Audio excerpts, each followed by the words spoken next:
12월에 들어서면서부터 줄곧 우리는 메리 크리스마스라고 인사를 했는데 드디어 오늘이 바로 그날 크리스마스입니다.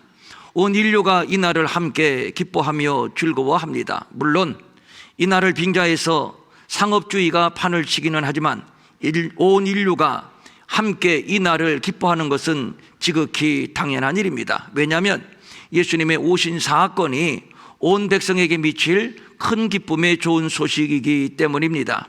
예수님의 오심은 특정한 가문의 영광이라든가 유대 백성들이 예수님을 앞세워서 유대 나라의 독립을 꿈꾸었던 것처럼 특정한 나라와 민족의 여망을 풀기 위해서 오신 분이 아닙니다. 모든 나라, 모든 백성을 죄에서 구원하기 위하여 온 백성의 구주로 오셨습니다. 그래서 예수님의 오심이 온 백성에게 큰 기쁨이 되는 것이며 그래서 함께 즐거워하며 예배를 드리는 겁니다. 성탄은 하나님의 아들이신 성자 하나님이 사람의 몸으로 오셨다는 것과 사람의 몸을 입고 오신 하나님의 아들이 사람들과 함께 하신 사건입니다. 일찍이 이사야 선지자는 예수님의 오심을 이렇게 예언한 바가 있습니다. 보라, 처녀가 잉태하여 아들을 낳을 것인데 그 이름을 임마누엘이라고 할 것이다. 이 임마누엘이라고 하는 말의 뜻은 하나님이 우리와 함께 계시다인데 이 약속이 드디어 성취되었습니다.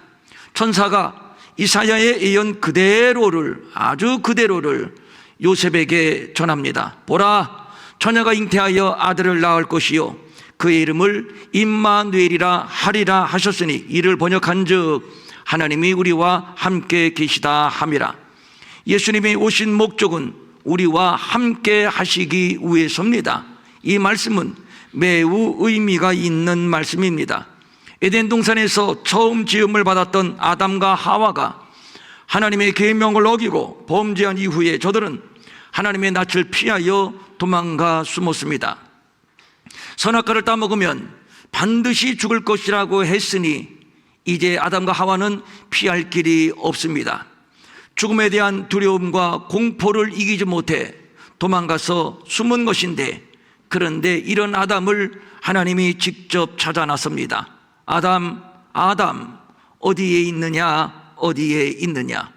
범죄한 인간은 도망을 가고 하나님은 찾아 나서고 이 장면은 탕자의 비유와 병행을 이룹니다. 아들이 집을 나갔습니다.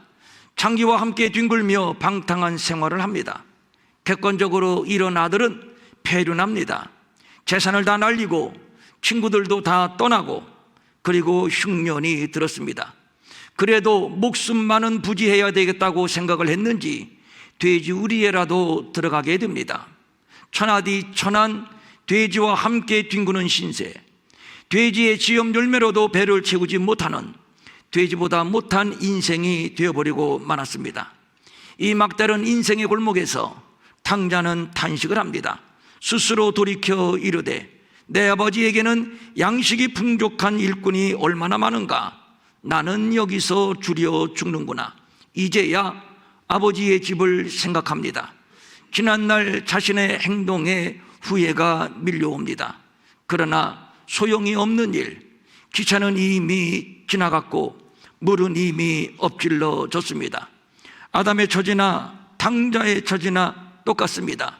돌이킬 수 없는 죽음의 운명. 하나님은 죄 지은 자가 항복하고 무릎을 꿇고 애원하기를 바라지 않았습니다. 그것은 복수지 사랑이 아닙니다. 인간 세상에서야 충분히 이런 일이 있을 수 있지만 하나님은 사랑이십니다. 사랑이시기 때문에 용서하셨고 그래서 범죄한 인생, 반역한 인생을 직접 찾아가신 겁니다. 찾아가서 상황을 보고 하는 짓을 보고 용서한 것이 아니라 이미 용서하고 찾아가신 것입니다. 하나님이 세상을 이처럼 사랑하사 독생자를 주셨으니 사랑하시기 때문에 독생자를 주셨습니다. 사랑하시기 때문에 찾아오신 것입니다. 잘못을 인정하고 용서를 빌면 그때 용서하겠다, 그때 품어주겠다, 라고 하신 것이 아니라 이미 용서하고 찾아가셨습니다. 아주 일방적입니다.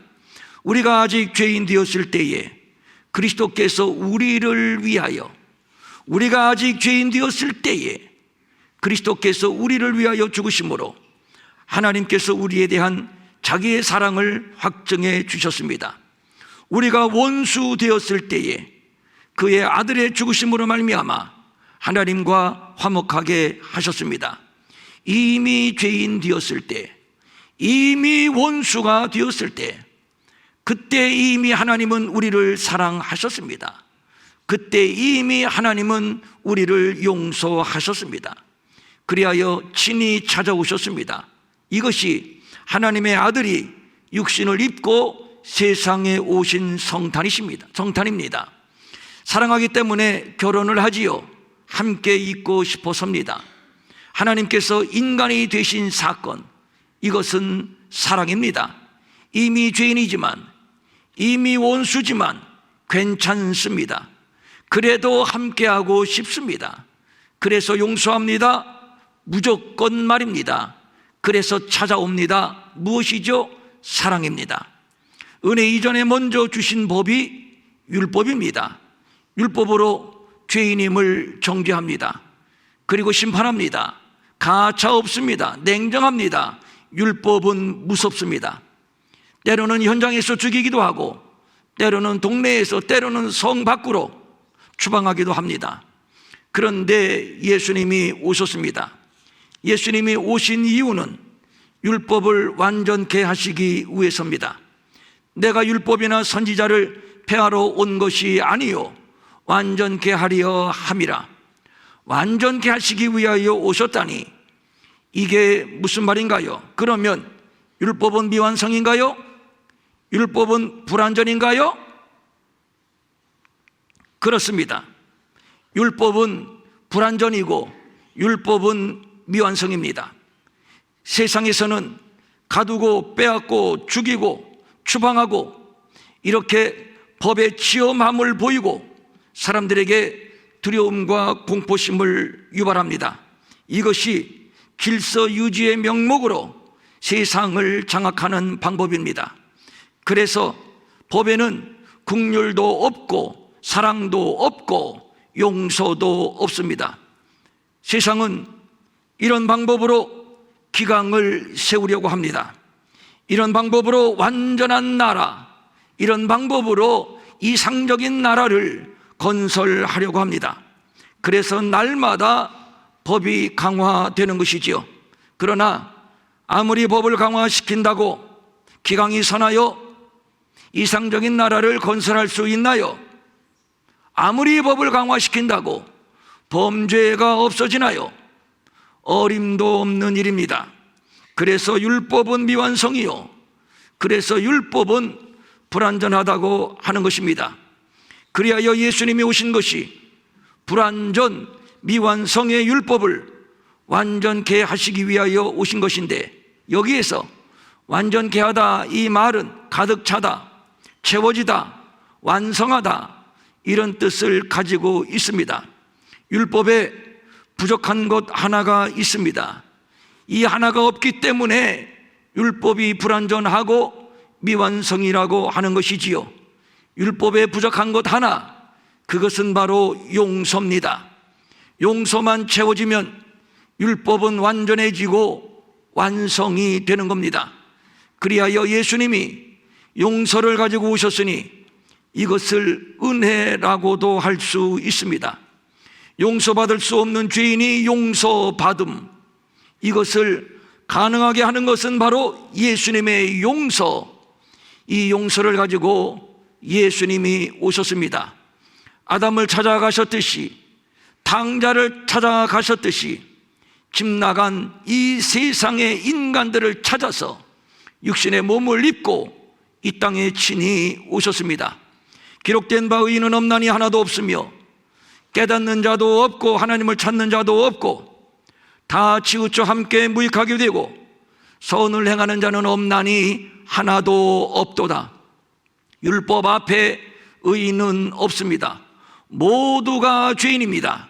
그런데 내가 아무개의 죄를 용서해서, 저 한홍식이의 죄를 용서해서 라고 하나님이 선언하는 순간 죄인이 의인이 되는 것이며, 이 순간 율법은 완성이 되는 것입니다. 이것이 하나님의 사랑이요, 또 이것이 하나님의 은혜인 것입니다. 그래서 말씀이 육신이 되어 우리 가운데 오신 예수는 은혜 위에 은혜가 되는 것이지요. 율법에 의해 정죄받은 아담의 후손들, 운명적으로 죄인이요 운명적으로 죽을 수밖에 없는 인생, 이런 인생들에게 용서의 보충, 이것이 바로 은혜. 그래서 누구든지 멸망치 않고 영생을 얻는 용서의 시대, 은혜의 시대의 열림, 이 역사적인 시대의 개막을 선언하는 것이 바로 크리스마스, 예수님의 오심입니다. 이날이 기쁜 것은 바로 이 때문입니다. 예수님이 오셔서 만난 자들은 죄인들입니다. 장기, 세리, 나병 환자를 비롯한 각종 병든 자들, 그러니까 한마디로 아픔을 가지고 사는 자들입니다. 선거철이 되면 유력 정치인들이 연탄 배달을 한다거나 양로원이나 장애인 보호소를 찾아가서 봉사하는 장면이 눈에 띄곤 합니다. 그러나 누구도 이런 저들의 행위가 진정성 있는 행위라고 믿는 자들은 없을 겁니다. 그러나 우리의 예수님이 오심은 정치적인 쇼가 아닌 진정 죄인을 용서하고 그들과 함께 하고 싶은 사랑 때문입니다. 이것이 곧 임마누엘입니다. 오늘 성경 말씀은 첫 번째 크리스마스에 복음의 시작을 알리는 최초의 설교입니다. 설교자는 하늘의 천사, 청중은 양치는 목자입니다. 설교의 내용은 무서워하지 말라, 벌한 해가 온 백성에게 미칠 큰 기쁨의 좋은 소식을 너희에게 전하노라. 오늘 다윗의 동네에 너희를 위하여 구주가 나셨으니 곧 그리스도 주시니라. 주의 사자가 양떼를 지키는 목자에게 나타나서 전한 가장 첫 번째 말은 무서워하지 말라는 말이었습니다. 이 말은 두려워하지 말라는 말입니다. 그러면 왜 예수님의 탄생을 고지하는 첫 번째 첫 마디가 두려워하지 말라, 무서워하지 말라라는 메시지였을까요? 범죄한 인생들은 본능적으로 두려움을 갖고 있습니다. 내가 벗었으므로 두려워하여 숨었나이다. 아담이 그랬지요. 나는 여기서 주려 죽는구나. 집 나간 탕자가 그랬지요. 그가 집으로 돌아오면서 아버지께 하는 말이 이것이었습니다. 내가 하늘과 아버지께 죄를 지었습니다. 지금부터는 아버지의 아들이라고 일컬음을 내가 감당하지 못하겠습니다. 극도의 두려움으로 처분만 기다리는 완전히 항복하고 돌아오는 아들의 모습입니다. 내가 벗었으므로 내가 하늘과 아버지께 죄를 지었나이다. 두려움은 율법을 어긴 결과물입니다. 그런데 율법에 의해 완벽하게 사망 선고를 받은 인간을 하나님이 직접 찾아오십니다. 아담, 아담 어디에 있느냐? 종들아, 죽었던 내 아들이 다시 살아났다. 잃었던 내 아들을 다시 내가 얻었다. 좋은 옷을 입혀라. 가락지를 끼워라. 발에 신을 신겨라. 살찐 송아지도 잡아라. 아버지는 이미 용서했습니다. 사랑입니다. 사랑은 용서입니다. 용서와 사랑, 이것이 바로 은혜입니다. 기독교 신앙의 오해 중에 하나가 율법에 대한 것입니다. 율법은 심판이다. 그러므로 율법은 무섭다. 맞는 말 같지만 그러나 아닙니다. 율법의 가르침, 율법의 결론은 이겁니다. 너희들은 용서가 필요해. 그러므로 하나님께서 너희들에게 용서를 가지고 찾아갈 것이야. 그러니 너희들은 하나님이 찾아갈 때에 도망가지 말어. 그 찾아오신 하나님을 영접해 그리하여 살 길을 찾아라. 이것이 바로 율법의 목적입니다. 하나님의 아들이 우리 가운데 오신 것은 바로 이 때문입니다. 그리하여 영접하는 자 곧 그 이름을 믿는 자들에게는 하나님의 자녀가 되는 권세를 주셨으니 이는 혈통으로나 육정으로나 사람의 뜻으로 나지 아니하고 오직 하나님께로부터 난 자들이니라. 그런데 자기 땅에 오신 하나님을, 자기 땅에 오신 성자 하나님을 자기 백성들이 영접하지를 않습니다. 왜 그럴까요? 왜 그럴까요?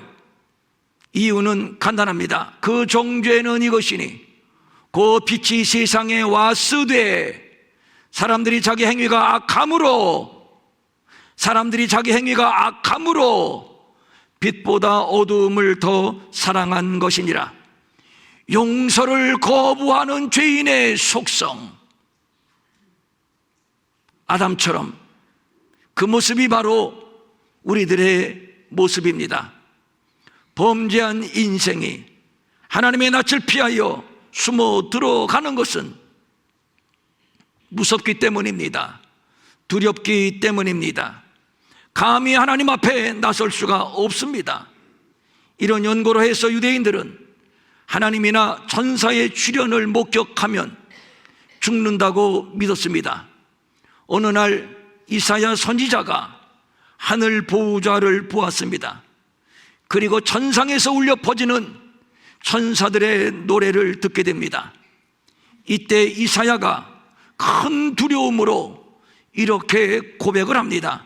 화로다 나여 망하게 되었구나. 나는 입술이 부정한 사람인데 만군의 여호와이신 왕을 배웠구나. 이상하지요? 하나님을 뵙게 되면 살게 된 것 아닌가요? 하나님을 뵙게 되면 오히려 기뻐하고 춤을 추어야 되는 것 아닌가요? 오늘 우리는 날마다 하나님의 영광을 보여달라고, 하나님의 영광으로 우리를 덮어달라고 그렇게 기도하지 않나요? 그런데 이사야 선지자는 하나님을 배웠기 때문에 망하게 되었고 죽게 되었다고 두려움에 떨며 이렇게 울부짖고 있는 겁니다. 어떤 의미인가요? 베들레헴 근처 들판에서 목자들이 양을 치고 있을 때 천사가 나타났습니다. 전혀 예상치 못했던 때에 천사의 방문을 받았으니 얼마나 놀랍고 두려웠겠습니까? 주의 사자가 곁에 서고 주의 영광이 그들을 두루 비치매 크게 무서워하는지라. 주의 영광이 비추었을 때에 저들은 큰 두려움에 직면했습니다. 왜 그랬을까요? 주의 영광을 봤다는 것은 곧 죽음을 의미하는 것이기 때문입니다. 죄인은 하나님의 영광을 볼 수가 없습니다. 그래서 숨어 들어가는 겁니다. 이때 천사가 말합니다. 무서워하지 말라, 두려워하지 말라. 이유는 온 백성에게 미칠 큰 기쁨의 좋은 소식을 너희들에게 전할 것이기 때문이다. 이것이지요. 우리는 여기에서 예수님의 오심이 우리에게 얼마나 은혜요, 얼마나 복인가를 깨닫게 됩니다. 예수님이 오실 때 율법을 가지고 오셨다면, 그 지엄한 율법을 가지고 오셨다면 당연히 우리가 두려워해야 할 것이지만, 그러나 예수님의 오심은 율법을 가지고 오신 것이 아니라 용서를 가지고 오셨습니다. 사랑을 가지고 오셨습니다. 무엇이지요? 은혜입니다. 그래서 예수님이 은혜 위에 은혜인 것입니다. 그래서 또 성경은 말씀합니다. 만일 우리가 우리 죄를 자백하면 그는 미쁘고 의로우사. 무슨 얘기죠? 그분은 용서하는 분이시기 때문에 당연히 우리 죄를 사하사 우리를 모든 불의에서 깨끗하게 하실 것이다. 동에서에서 먼 것 같이 우리의 죄과를 우리에게서 멀리 옮기셨다. 바로 이것입니다. 우리를 모든 불의에서 깨끗하게 하시기 위하여 우리의 죄과를 상관이 없는 먼 곳으로 옮기시기 위하여, 다시 말해서 율법의 용서를 보충하여 완전케 하시고 영접하는 자 곧 그 이름을 믿는 자들에게는 하나님의 자녀가 되는 권세를 주시기 위하여 예수님이 오신 것입니다. 그러므로 예수님은 율법의 마침, 율법의 완성, 율법의 결론이 되는 것이지요. 이제는 떳떳하게 하나님의 영광을 볼 수 있습니다.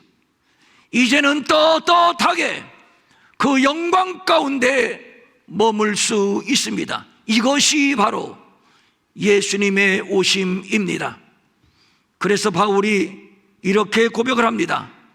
그러므로 이제 그리스도 예수 안에 있는 자에게는 결코 정죄함이 없나니, 결코 정죄함이 없나니, 여기까지는 율법에 의하여 우리는 가차없이 죄인이라고, 가차없이 너는 죽을 운명이라고 정죄를 받았는데, 이는 그리스도 예수 안에 있는 생명의 성령의 법이 죄와 사망의 법에서, 율법에서 너를 해방하였음이라. 용서받은 자가 누리는 자유함입니다. 이를 위하여 예수님이 오셨고, 그리하여 예수님의 오심을 고지하는 천사는 무서워하지 말라, 두려워하지도 말라, 이렇게 말을 했던 겁니다. 이제 두려움의 시대는 지나갔습니다. 무서움의 시대는 끝이 났습니다. 큰 기쁨의 좋은 소식, 우리를 용서하시기 위하여 하나님의 아들이 친히 오셨습니다. 이것이 바로 성탄입니다.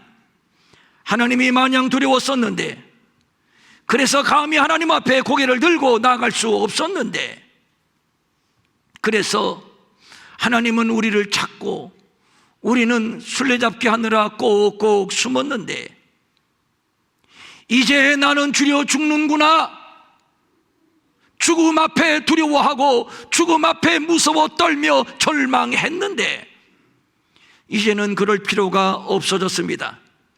하나님이 친히 찾아와 주셨습니다. 그리고 그 두려움에, 그 무서움에 종지부를 찍어 주셨습니다. 이것이 바로 임마누엘, 예수님의 오심입니다. 우리 주님이 오시어서 우리의 어깨에 짓누르는 모든 두려움의 짐을 벗겨주셨습니다. 죄의 짐을 벗겨주셨고, 질병의 짐을 벗겨주셨고, 가난의 짐까지도 벗겨주셨습니다. 무엇보다도 이 예수로 말미암아 하나님께 나아갈 길이 열렸습니다. 이제는 주저할 것도 없고 머뭇거릴 것도 없습니다. 이제는 우리가 아무나 어디서든지 어떤 죄를 지었든지 어떤 죄인이든지 하나님께 나아간다고 해서 죽지도 않고 망하지도 않습니다. 아니, 오히려 내가 문이니 누구든지 나로 말미암아 들어가면 구원을 받고, 들어가며 나오며 들어가며 나오며 들어가며 나오며 꼴을 얻으리라. 자유롭게 들어가고 자유롭게 나가고, 그리고 풍성한 꼴을 얻고, 그러므로 우리는 긍휼하심을 받고 때를 따라 돕는 은혜를 얻기 위하여 은혜의 보좌 앞에 담대히 자유롭게 나아갈 것이니라. 그래서 우리는 담대히 날마다 은혜의 보좌 앞에 나아갑니다. 왜냐하면 그곳에는 용서의 하나님, 은혜의 하나님이 계시기 때문입니다. 우리가 은혜의 보좌 앞에 나아갈 때마다 아무개가 왔구나, 내 이놈 이 자리가 어디라고 감히 고개를 들고 내 앞에 나오느냐? 절대 그렇지 않습니다. 어서 와라, 내가 기다렸어. 왜 떨고 있니? 왜 무서워하며 두려워하니? 그럴 필요 없어. 내가 너를 이미 용서했단다. 인생은 두려움이고 역사도 두려움입니다. 이것은 운명입니다. 그런데 이 땅에는 이 운명을 바꿀 위인도 없고 묘약도 없습니다. 그래서 하나님이 직접 육신을 입고 찾아오신 것입니다. 아담을 찾아가셔서 가죽옷을 입혀 두려움과 수치를 가려 주셨듯이 우리를 찾아오셨습니다. 그리고 말씀합니다. 두려워하지 말라. 지극히 높은 곳에서는 하나님께 영광이요, 땅에서는 하나님이 기뻐하신 사람들 중에 평화로다. 구원은 사람의 힘으로 이룰 수 있는 것이 아닙니다. 선거를 통해서 국회의원을 뽑고 대통령을 뽑듯이 그렇게 구주를 우리가 뽑을 수 있는 것이 아닙니다. 구주는 임마누엘로 오신 하나님의 아들, 그분 밖에는 없습니다. 이 아들은 육신으로는 다윗의 혈통으로 오셨고 성결의 영으로는 죽은 자 가운데서 부활하사 하나님의 아들로 선포되셨으니 곧 예수 그리스도이십니다. 그분은 오셔서 포로된 자에게 자유를, 눈먼 자를 다시 보게 함을, 눌린 자를 자유롭게 하고 주의 은혜의 해를 누구든지 용서하는, 영접하기만 하면 하나님의 자녀의 권세를 얻는 이 은혜의 해를 전파하셨습니다. 그러므로 우리는 더 이상 무서워할 필요도 없고 두려워할 필요도 없습니다. 죄는 해결되었고 죽음도 해결이 되었고 그래서 우리는 자유인입니다. 사망아, 너의 승리가 어디에 있느냐? 사망아, 너의 쏘는 것이 어디 있느냐? 사망이 쏘는 것은 죄요, 그 죄의 권능은 율법이라. 그러나, 여기 그러나라고 하는 접속사를 붙이면 이해가 쉽습니다.